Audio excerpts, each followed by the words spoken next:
Better here, better light here. Right, welcome. We have everyone just kind of coming into the room right now. So as we're all just getting up and going, I hope this finds you all well. We have friends joining us actually from across the Pacific and the Atlantic today. So as we get up and going, please go ahead and just use that Zoom chat box. Let us know where you're joining us from. It's always fun to see. For those I haven't yet met, I think I've met most of the folks here, but if I haven't, my name is Terry Beth-Lumish. I serve as Executive Secretary of the Truman Foundation and CEO of Friends of Truman. As a reminder, Friends is the nonprofit partner of the Truman Foundation, America's living memorial to President Truman, and our national monument to public service. I want to extend a particular thank you before we get going to Leah Trotman. Leah is our 2020 U.S. Virgin Islands Truman. She's the one who organized today's event in conversation with Tyler Hatch and Josh Sorby. So I'm very appreciative of that troika for getting us going for what should be a really good conversation. I candidly wish today's discussion weren't so urgent across our globe, but my friends, here we are. Many of you know I began my career in environmental justice, so today's conversation is really near and dear. We have continuing wildfires on the west coast of the US and unprecedented flooding across the east coast. We're currently watching Nicholas strengthen in the Gulf, and as we all know, this summer's extreme weather events have been particularly fierce, affecting approximately 1 in 3 Americans. As you know, in recent weeks, the Biden-Harris administration announced a new federal office to address the health consequences of climate change and its disproportionate burdens that are being felt by low-income communities, not will be, but are. As we gear up for COP26 next month in Glasgow, we know global leaders, as well as many, many colleagues and friends throughout the Truman community will be coming together, focusing on the goals of the Paris Agreement and the UN Framework Convention on Climate Change. Today's speakers really are experts in their respective fields, and they're going to have a great deal to say about this. I'm really appreciative that while I wish we could be together in person, it's great that by Zoom we can pull them together from across all the way from the UK to Oahu to discuss how we protect our environment while promoting public health and local community resilience alike. This affects all of us, of course, but I'm particularly glad that today we have colleagues who can provide perspectives on vulnerable populations in particular, such as island and coastal communities across our globe, but certainly the challenges for Americans beyond the continental US, be it in Hawaii or for our US territories. And I'm thrilled to introduce our moderator. She is actually one of the very first Truman Scholars I met 25 years ago now, while traveling from the Kansas City airport to the Truman Scholars Leadership Week in Liberty, Missouri. It's been nothing short of inspiring to follow Cristina Rumbaitis del Rio's career. She is our Maryland 1996 Truman. From her forest ecology research in Colorado to science communication with National Public Radio and AAAS. I think, Cristina, we last saw each other in person during Rockefeller and Earth Institute days in New York, like a long time ago now. Cristina is now based in the UK with Oxford Policy Management, and I couldn't think of a better person to spearhead this conversation. So with that, Dr. Rumbaitis del Rio, thank you so much for today's conversation. Let me turn things over to you to introduce our panelists. Thank you, Terry. That's such a gracious introduction. So really thank you for that. And I'm super excited to have this conversation today. And I really do hope it will be a conversation. We're 7 weeks away from COP26. We've seen such disasters challenging the resilience of vulnerable populations across the UK or the US, as Terry just outlined. And I don't need to go into the harrowing facts and figures. We all have them very present in our minds, and I think seared in our subconscious. But yet there's a lot of experience in this room, this virtual room, that has been working to tackle this issue through kind of social, political lenses. And so I want to get at some of those socio-political issues, equity issues, front and center today.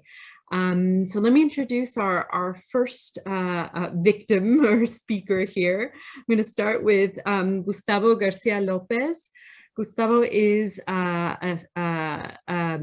assistant researcher at the Center for Social Studies at the University of Coimbra, and also the 2019 to 2021 Prince Claus Chair at the International Institute of Social Studies at Erasmus University in Rotterdam. Gustavo is an engaged scholar from the islands of Puerto Rican, Boriken, with a transdisciplinary social environmental sciences training, building on institutional analysis, environmental policy planning, and political ecology approaches. His research, which we'll hear more about in just a second, and his practice centers on issues related to grassroots collective action initiatives and social movements that seek to advance transformation towards more just and sustainable worlds. And I'll stop there, but I do want to mention two things. He participates in a number of different collaborative research action networks, including the Climate Justice Network, an international collaboration between US and Global South scholars, practitioners, and activists, and is also a founding member of Juntochente, a space of encounters and grassroots movements against disaster capitalism for Puerto Rico, for another Puerto Rico, and also an author of the Undisciplined Environments Political Ecology blog. So a lot there, Gustavo. We're so glad to have you here. Puerto Rico has, of course, been on the front lines of climate impacts for many years and at the intersection of so many crises, fiscal, social equity, and justice.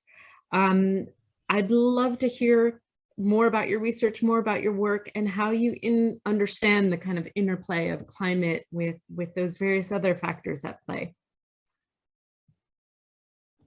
Thank you, Cristina. Thank you, everybody who is here today. I think that the first general point is that we think of these climate disasters as really political economic disasters. We've been living in a world without thinking of the limits that we live in, the ecological limits that are inevitably part of the ecology of which we are part, and without taking into account the consequences of our actions, not only on the environment as a general category, but on ourselves as human beings, but particularly on the most vulnerable populations that have been systematically neglected, exploited, ignored, invisibilized over our history. And I'm talking about indigenous people, I'm talking about Black people, I'm talking about brown people, I'm talking about Latinos, about women, about all these categories that create difference and inequality in our society, and that are in a way structured into our economic and political system. So to think of this structurally means to consider that this is not the act of one person, necessarily a racist, let's say. We could name people here, but you know, who comes to mind when we think about a racist person today? But it's about decisions that are ingrained in our everyday lives and our institutions.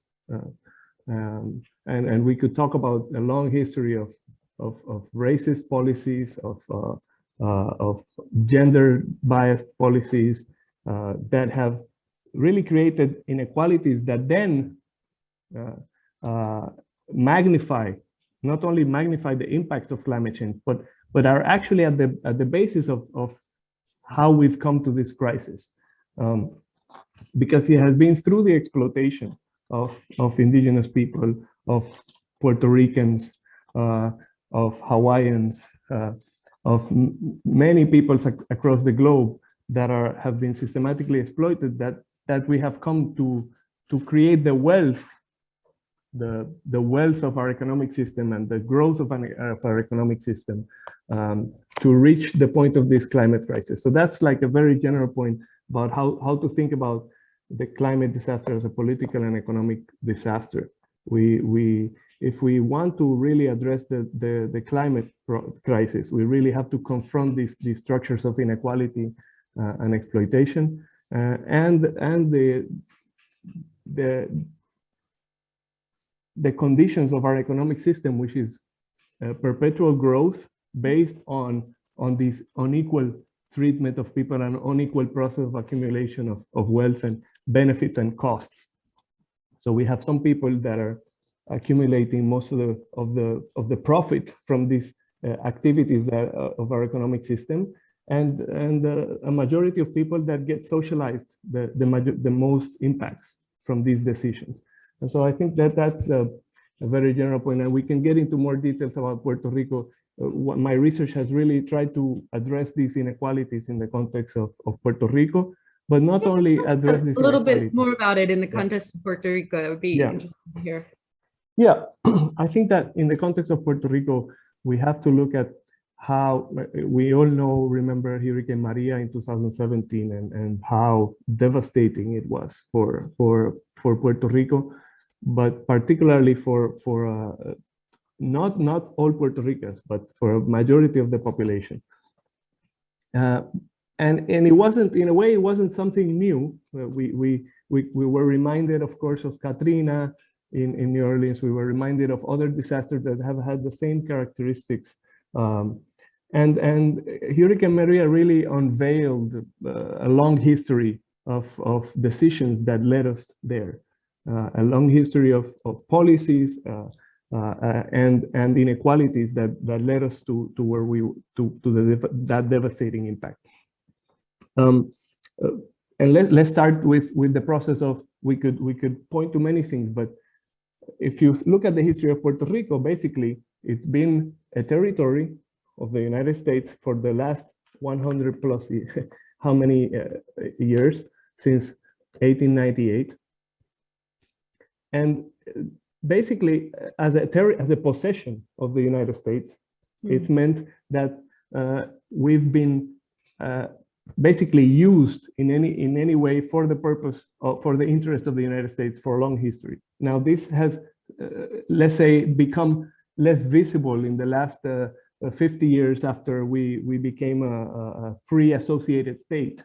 But the reality is that this process of using Puerto Rico as a territory for advancing the interests of the United States has continued. And in the early 20th century, it was an exploitation for agricultural purposes. So the sugarcane industry and the sugar barons used Puerto Rican lands, exploited the coastal areas, therefore made huge impacts on forest and forest cover.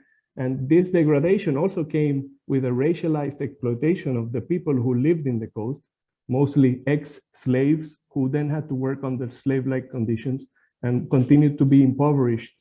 And those people were the most impacted in Hurricane Maria, those territories that were exploited for agricultural purposes, and afterwards in the 1950s and 60s for petrochemical industries, and then in the 80s and 90s for the pharmaceutical industries, and so on and so forth. And that created an ecological and social condition of vulnerability, let's say,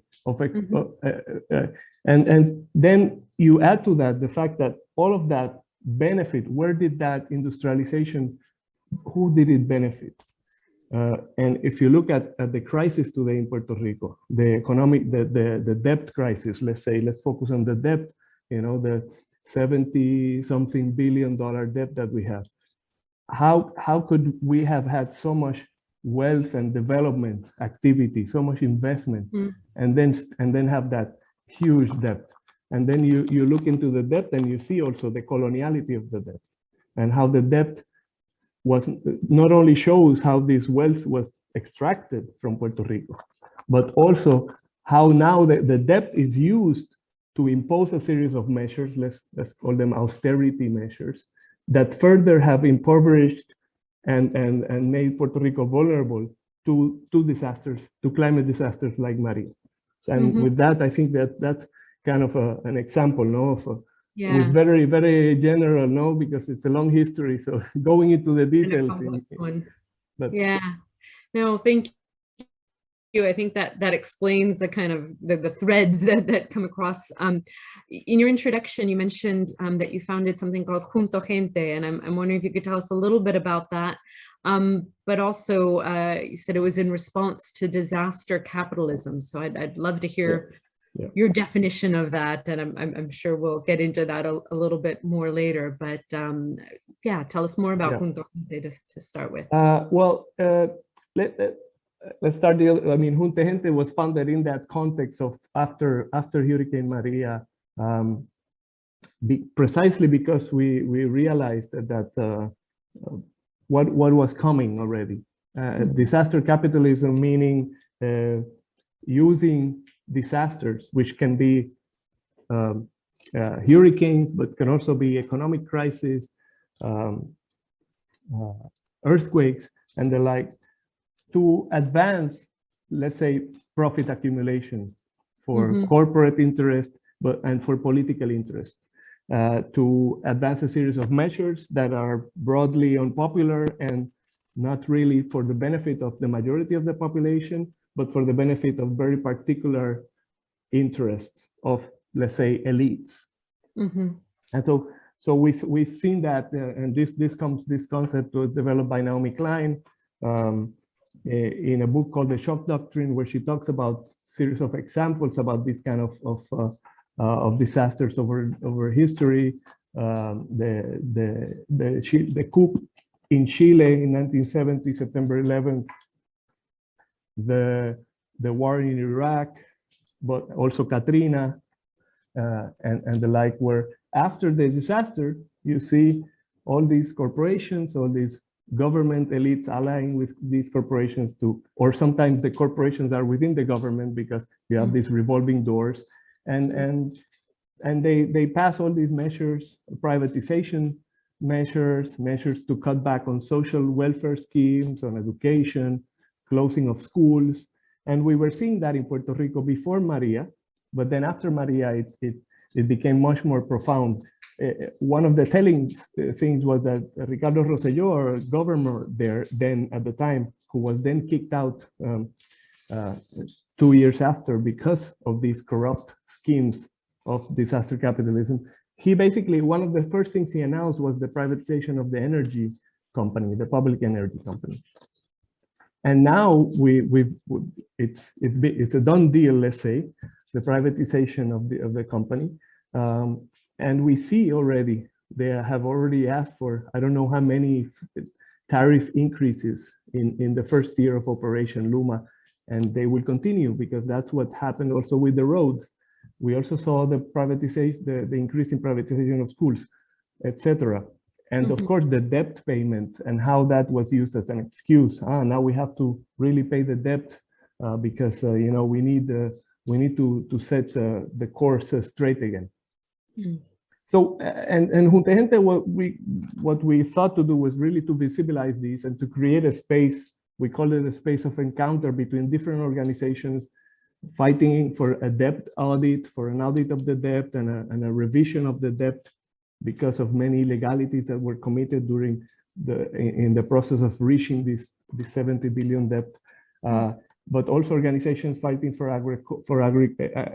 agricultural changes towards more ecological forms of production. Also, people fighting against the colonial status of Puerto Rico. People fighting for environmental protection, environmental justice. So we tried to create that space where people could come together to talk and strategize of how to confront this and how to basically reach another Puerto Rico possible where we don't have this, where we don't have disaster capitalism. Of course, and we brought Naomi Klein to talk with other activists from Puerto Rico, also from the U.S. Climate Justice Alliance, Elizabeth Jean-Pierre, who have been one of the leading organizations talking about these things and supporting also Puerto Rico after the hurricane. They brought brigades to help farmers and to help community organizations rebuild their homes, rebuild their farms. So, and indeed, that was one of the things that we we wanted to promote the most, also the coming together, also to do things together, and mutual aid efforts after Maria were a big inspiration. Indeed, our first encounter was in Mariana, in Humacao, where an organization, the Mutual Aid Project of Mariana, had started after the hurricane, basically to provide food and water to people who had not had food for a week, because the government didn't come, corporations didn't come, big nonprofits didn't come to Mariana. And so they started to find food and cook. They had the installations of the community organization that had been working there for 30 years. And through these efforts, they really showed actually that we had the power in our own hands to confront this disaster capitalism and to really transform our own conditions. To take ownership of your own resilience. I do put the link to Juntochente in the chat so people can check it out. It's a very vibrant site, and you can see how it is inspiration and gathering point. And then just really briefly, because we want to get to Omar and Laurie as well, Gustavo, but can you tell us a little bit about your own kind of journey? What got you interested in climate change and these issues in the first place? How did you come to this? Yeah, well, I was writing about that when over email, and I was thinking, where did the journey start? And actually you could go back so much, and I started going even further than what I had written initially. And I said, well, actually, you could start with my parents and their love for gardening. My grandfather, who was a cow farmer, I don't know how the ganadero. My other grandfather, who was an agronomist and who had, his own injertos of his own cultivation experiments between oranges and toronjas and grapefruits, and also my mother and father, who inherited this love of the earth. And so I really, and I say that because one of my first actions as a student was to get involved in tree planting and planting trees and caring for a forest in my neighborhood in Cupey in the south of San Juan. But I also got involved through, let's say, my political activism. So when I was a student, I got involved, let's say, in leftist politics, and I was really, let's say, against the colonial condition of Puerto Rico, and fighting against that. And then Vieques came, the island of Vieques, which was bombed for 60 years by the U.S. Navy as an experimental site, and a very tragic and also the kind of disaster that I was talking, a kind of example of how U.S. interest led to really a very disastrous condition for Puerto Rico that now mixes with the climate crisis, no? And so I got involved in let's say the fight to take the Navy out of Vieques, and which eventually succeeded with the Navy leaving. But then I also got involved in this forest effort to protect the forest in my neighborhood and to reforest. So I had these kind of two, the political side and let's say the more gardening side, to coming together over the years. And I think the Maria crisis really brought them together also very visibly for me, and for many people in Puerto Rico, the realization of really how bad how bad our situation as a territory, as an occupied territory was, and also how bad the global crisis of ecological crisis was. I studied environmental science, so we were talking about that in 2002, 2003 in my undergrad. But the realization doesn't. You see it in the news, but really, when it comes home, you really feel it. Yeah. And lastly, I think having a daughter now 6 years old, last week, it's really it brought it home even more. Thinking about the future of her and of all the children and I'm in a privileged position, and I have to see that there are people who are living in the disaster already much more than I am. But thinking about this as a personal thing, I think really it's also a motivating force to think about it in a personal way. It's also for me a motivation to really get more engaged in action for addressing this crisis. Thanks for sharing that. I think that'll resonate with many of us, but I really appreciate you sharing your personal journey a little bit, your motivations, and we'll get more into that. I want to turn next to Omar Perez Figueroa. Omar is a doctoral candidate in urban planning and public policy at the University of California in Irvine. He graduated cum laude in 2010 with a Bachelor of Social Sciences general program from the University of Puerto Rico in Rio Piedras. And then 1 year after completing his undergraduate studies, he obtained the Truman Scholarship that he used to complete a master's degree in water, interdisciplinary analysis and sustainable management from the University of Barcelona. He's worked with communities and local, federal, and international governments, private corporations, and his research interests focus on understanding how community-based movements and marginalized communities address environmental inequalities, with a special focus on water issues in particular. Additionally, he's presented his research to diverse audiences, including EPA, politicians, UN, and K-12 students. And his most recent project focuses on community aqueducts in Puerto Rico and how they understand water governance problems and resilience in the face of disasters and extreme events. So Omar, so glad to have you here with us today. I'd love to hear more about your research to start off with, and particularly the focus on water issues and how you translate the local community-based work to higher levels, and including engaging governments and corporations and the like through your work. You can tell us a little bit more about that. Yeah. Thank you, Cristina, and thank you, the Truman Foundation, for the invitation. I'm happy to be here and share my knowledge and my story. So I think Gustavo provided a really good context on what is happening on the island, and also the context of where are happening some of the disasters today, and what are some of the implications. I think for those of us who come from the island that have decided to work on the environment and on climate change issues, I think it says a lot about what are we trying to tackle and address in the environmental arena. I think the fact that Gustavo and I have very similar stories, I think that speaks to that of, like what we're trying to identify, what are the key issues, the key structures, and how to tackle, inequalities in the environment.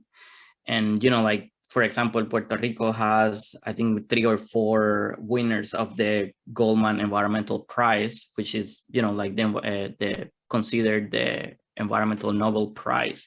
So I think that said something about, like who are we as a community, right? And what are our problems and how we're trying to address them. I think also Gustavo talked about the issue of working together in community to address some of the issues, because for a long time we only had each other to basically be able to address some of these inequality issues. So I think my journey on water started, like long time ago. I was fortunate enough that someone, like early on, I think it was either like middle school or high school, identified my passion for researching water issues. And that kind of like carry on to high school, and I did some stuff, like the science fair. But it wasn't until I got to the university that I had one professor introduce me to, and I remember still today, about an academic journal that talked about water wars in the future.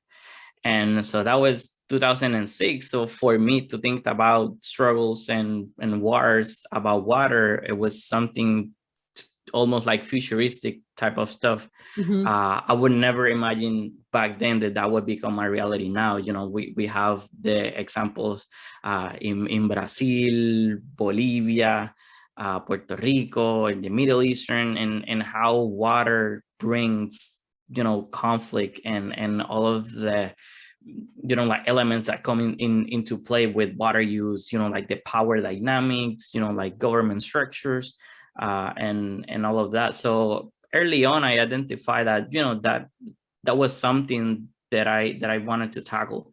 So that kind of like entangled myself with political struggles that I was on as a student. We have student strikes on the university, 2005, 2010, 2011, and then on 2017. So these are continuous struggles. So from the people that have lived and completed their undergraduate studies on the island. So these are things that shape you and forces you to see these inequalities and you know, and how this power structure plays out in the real world, and how connected they are to environmental issues. So that's kind of like my work related to water. And so through my undergrad, I was privileged enough that I have faculty that were doing community-based work, and were very focused on looking at what communities were doing in terms of water management and climate change. You know, like how were they adapting, how we're seeing these issues, because for a long time, like Gustavo mentioned, you know, these communities have been ignored, so they only have each other. So this faculty that had this project in collaboration with community organization was basically, you know, like highlight what they were doing and, you know, bring it up to the policy level. You know, and to me that, you know, even to this day, it makes a lot of sense, right? You know, like, you know, what are they doing that are working that we can learn from them, and then, you know, kind of like put it on a policy context. So that kind of like stuck with me as an undergrad. And so I decided that, you know, I wanted to make water and studies on water kind of like the focus of my career. And I went to Barcelona, and then I was exposed to the kind of like international water arena. And I was able to go to the Stockholm Water Week, that for those of you who are looking, that are looking in for venues and places to explore, you know, issues of water. That's one of the biggest. And then also the Global Forum on Water. So I was exposed to this broad international arena, and trying to understand what policy was moving, and in terms of addressing these you know, issues about water. And I guess that when the island hit, it was 2008, kind of like the economic crisis intensified.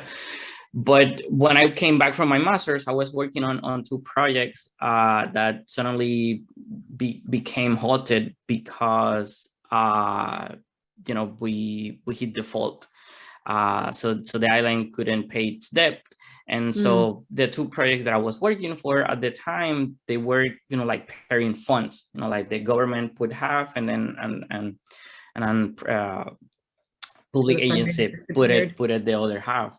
And so those two projects got halted. So, you know, I was like trying to figure out what was the next step. And it, you know, it became clear to me that all of what I was learning and researching about, it was like happening and unfolding on real time, you know. So I decided then to take those communities experience and projects that Gustavo mentioned already that I was working with, and, you know, like see them as guidelines or ideas of what governments can do from a policy standpoint. And then so I was able to connect it all together on my PhD that combines public policy and environmental planning.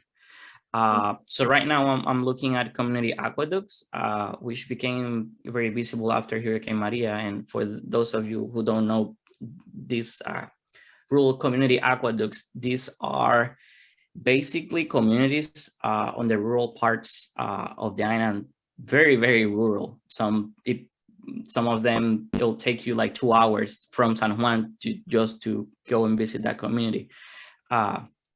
So these communities organize themselves and build their own aqueducts, which is a hard thing to do, right? I mean, they're regulated, not only like the technical component, but like the bureaucratic also component. So basically, because they're to some extent, there's a geographical component that they're far away, but another political component is that the water utility won't connect them to the main to the main water supply. Basically, they have to take it upon themselves to build and provide water for the community. So this is a big undertaking.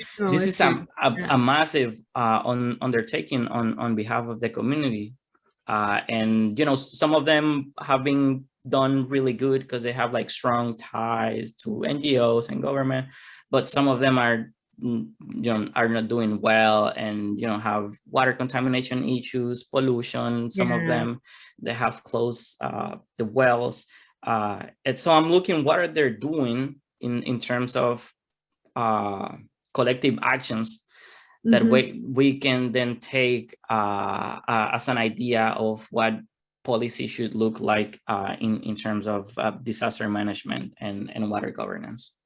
Fantastic, Omar. That sounds really fascinating. I'd love to learn more, but just in the interest of time, I'm going to turn to Laurie because time's just flying by. Laurie Foreman is an expert on international economic development, foreign aid, and public-private partnerships. I should say it's Dr. Laurie Foreman. She currently serves on the leadership team of the Daniel K. Inouye Asia Pacific Center for Security Studies, APCSS. Before coming to APCSS, she was the first vice president for corporate responsibility for a Dubai holding company and served for 5 years as the regional director of community affairs for Asia Pacific for Microsoft. She was based in Singapore, and her portfolio included Microsoft's support to disaster assistance programs. So hopefully we'll hear a little bit more about that. Prior to Microsoft, she served in 2 senior positions in the US government, the US alternate executive director on the board of directors for the Asian Development Bank in Manila, in the Philippines, and assistant administrator for Asia and the Near East, for the U.S. Agency for International Development. And at USAID, she directed U.S. foreign assistance programs throughout Asia and the Near East, totaling nearly $3 billion annually. And this was Laurie's second time in USAID, having served as a special assistant and program officer in the agency for 7 years between 1983 and 1990.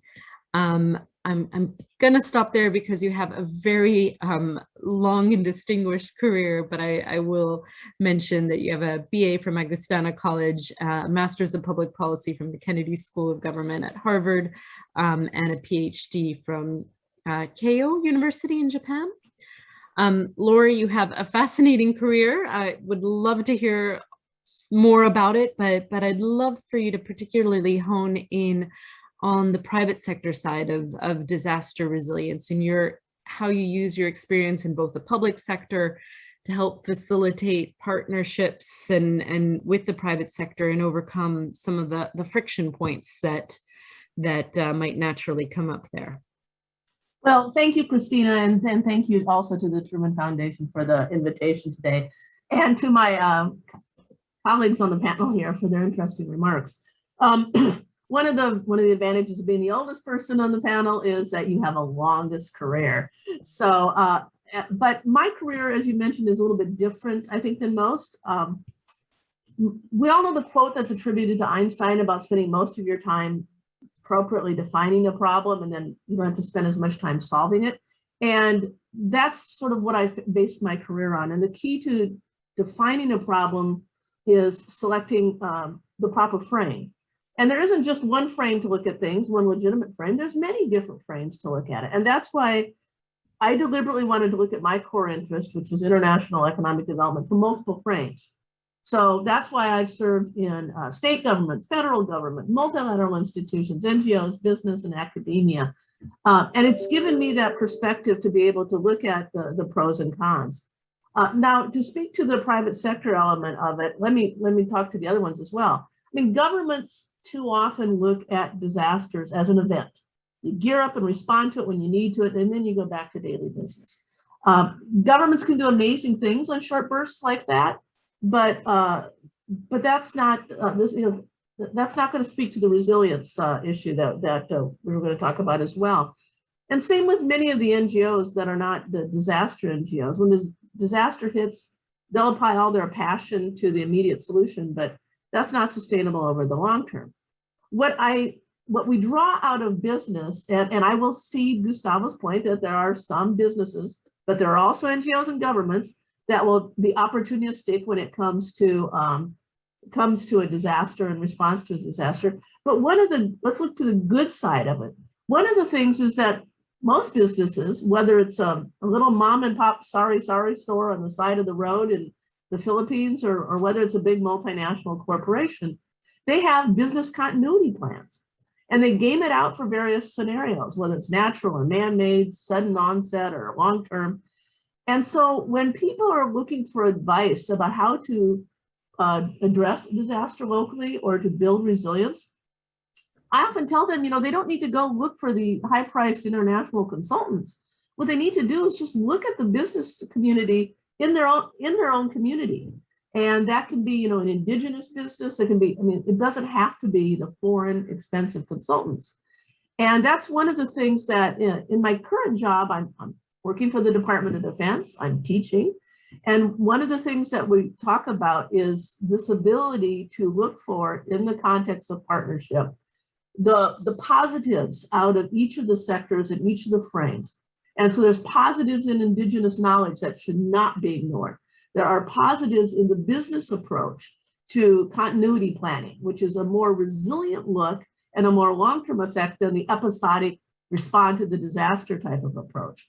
And there's benefits to the NGOs and the academia as well. So that's one of the things that we're doing that I'm focused on, is looking for those sweet spots between what the private sector can offer, as well as the governments and the nonprofits. And the beauty of having served in all of those sectors is I have a little deeper understanding of the pros and cons. And I do mean the cons as well of each sector. And that to realize that no one side is evil. No one side has all the answers, but only by working together can we come up with those kind of solutions that are going to address not just the short-term disasters, but the harder ones, those long-term protracted emergencies like climate change. So I don't mean to be too short, but I want to give you plenty of time for Q&A. So I'll stop there and turn it back to you. Thanks, Laurie. I'd love to just briefly hear, I'm going to let Omar and Gustavo come in on this issue of disaster capitalism, and I'd love for you to come in too, Laurie, on how we deal with those cons and the incentives that might be very built in for that lead us to very suboptimal outcomes, as it were, for some populations more than others. So love to just open it up for the group to weigh in different thoughts on we want to build a resilient world. There's so much to do. But there are so many interests at hand. So how do we navigate those? How do we minimize the negative impacts out of that? Yeah, I guess something that I wanted to jump in and on my previous intervention is that I think it's important to make that distinction when we talked about resilience, right? I think it's a word that it's used, everywhere, that we want more communities, we want more resilient communities, we want, resilient cities. But I guess there's an intermediate step that we need to think about, and and I think it's related to the disaster capitalism, is that some of there are two different ways of looking at resilience, if you will, and some, like one vein, it's more on like, you know, neoliberalism, and they understand it of some governments that, you know, communities can do things on their own, and, you know, they'll try to foster resilience without acknowledge their responsibility in aiding them and helping them and providing the resources. And then it's kind of like on the other side of, you know, communities doing things, you know, from their own. So in itself, they're trying to be resilient. So I think it's important to keep those distinctions of resilience, because they do look very different on the ground and on the policy level. And, you know, the UN, it's pushing the agenda on, you know, that we need resilient cities, you know, resilient people, without making that distinction, which I think it's very important.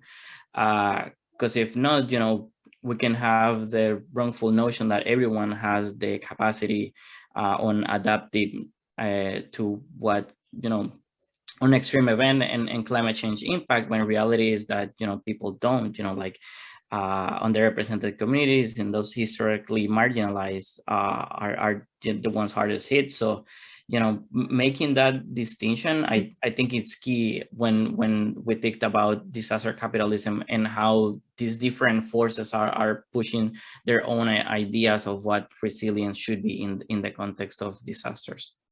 Thanks, Omar. Gustavo, Laurie, I want to see if you want to come in on that. Gustavo. I would give, I don't know, Laurie first, because I spoke so much before. I think I would like to hear more from Laurie. No, go ahead, Gustavo. Well, just very briefly, I think let's talk about reform. No, just what kind of reforms? I think one of the facilitating factors of let's say this opportunism, as Laurie put it, is that we have a democratic system where corporations and governments are way too close and are often one and the same. And we saw that very clearly in Puerto Rico with all these bankers that then came into the government over the last decade, and then they were the ones making the deals with the banks that they worked for before about the debt. And we saw the same with you know, who got the contracts for you know, for energy, or who got the, you know, the deals for housing construction or new hotels, etc. So I think we have to really make that illegal. We have to really prohibit that. We have to really find a way to separate those interests in our government. We can't have these revolving doors that really facilitate the interests becoming one and the same. I would say that. I'm going to jump on that because Gustavo speaks to something that goes throughout all of the lectures that I give, which is that the core, and it speaks to the Truman Group so beautifully, the core of anything we do, no matter what sector you're in, whatever issue you're solving, is good governance. And where things fall apart, where the partnerships don't work, where someone's exploiting another, whatever, is the lack of good governance. And I just get goose skin thinking about the power of all the Truman scholars over the years since 1977 and what they can do toward advancing the notions of good governance, whether it's in the field of climate change or you know, resilience and building back better and defining what better is. I think that's just something that's just a beautiful message for everybody who's on the audience and who's in the Truman Scholar family, the role they can play in addressing improving governance in order to reach these the best solutions in this field. Writing fair rules of the game and et cetera. Yeah, I want to open it up for questions. If anyone does have questions, just feel free to put them in the chat. Oh, actually, I see one has just come in, and then I want to reserve a few minutes at the end to ask my own last question. See, a question from Dave Escobar. While there are many at FEMA, USAID, DOD, Treasury, etc., what is one key U.S. federal policy or law, or one key U.S. federal agency that immediately comes to mind, first comes to mind, that we should arguably best leverage engaged to first counter the negative aspects of free market disaster capitalism? Hopefully I asked that in a fair way. So what needs to be addressed as a top priority? And quick answers, top of mind, Omar. And then Laurie, I mean, there is no quick answer. I mean, because it's a structural problem, right? So you need to tackle all fronts at the same time. There are no like silver linings or silver one thing bullets. out. Yeah, like, you know, like there's no way, you know, like we can pick on FEMA and say like, you know, they need to like decentralize their chain, right? And for, you know, like local governments can have those resources faster. But we can also talk about the DOD and, you know, the way that do policy, you know, so it's not, you know, like a one thing together. And I think that speaks to the complexity of the issue of disasters, that we're talking about the economy, the politics, the religion, the cultural. So it's all together. So I think one key thing, like going back to the question, is that when we think about these issues, to think about how complex they are and the trade-off that they entitle. So sometimes we try to address something here and then something explodes here.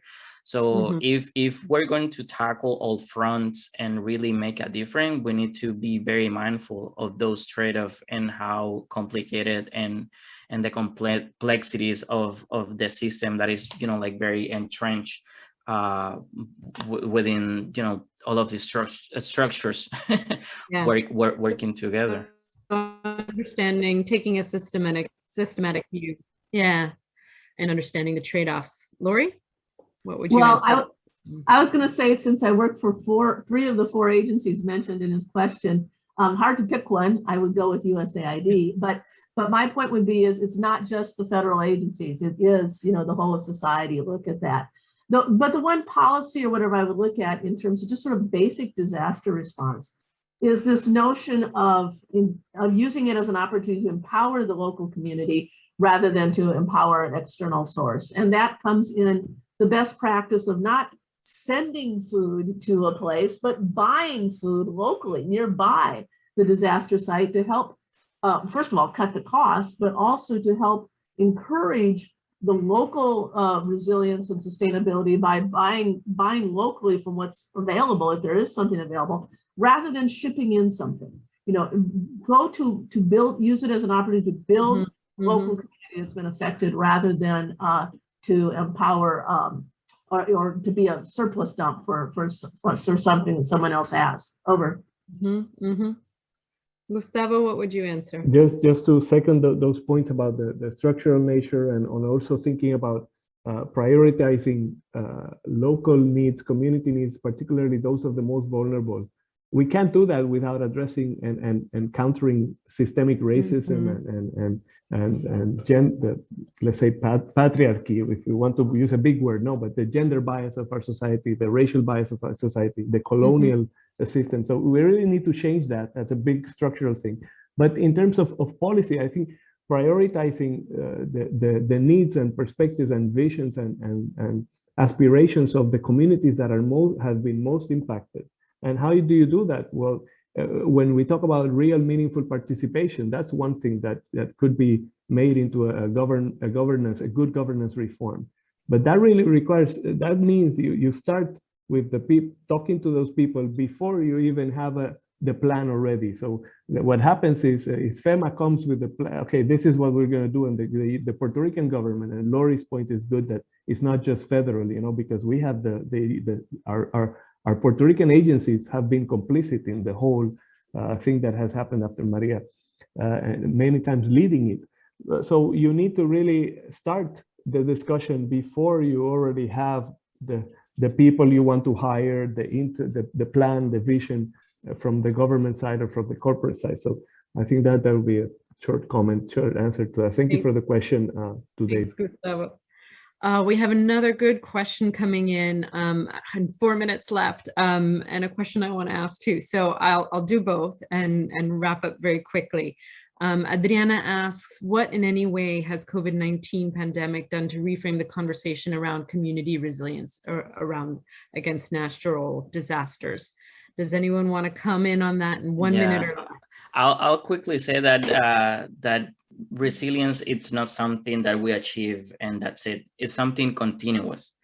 So in that sense, we have to continuously adapt, continually work, continually build the network. So it's constantly evolving and something that is continuously like happening. We can think, because I mean, yeah, you can build the house and the house, it's, you know, it will stand up, but then time is going to pass. So, you know, what happens in 10, 15, 20 years? So, you know, we have to like reinforce that house. So, you know, that notion, that resilience is a continuous thing that we have to continuously work on.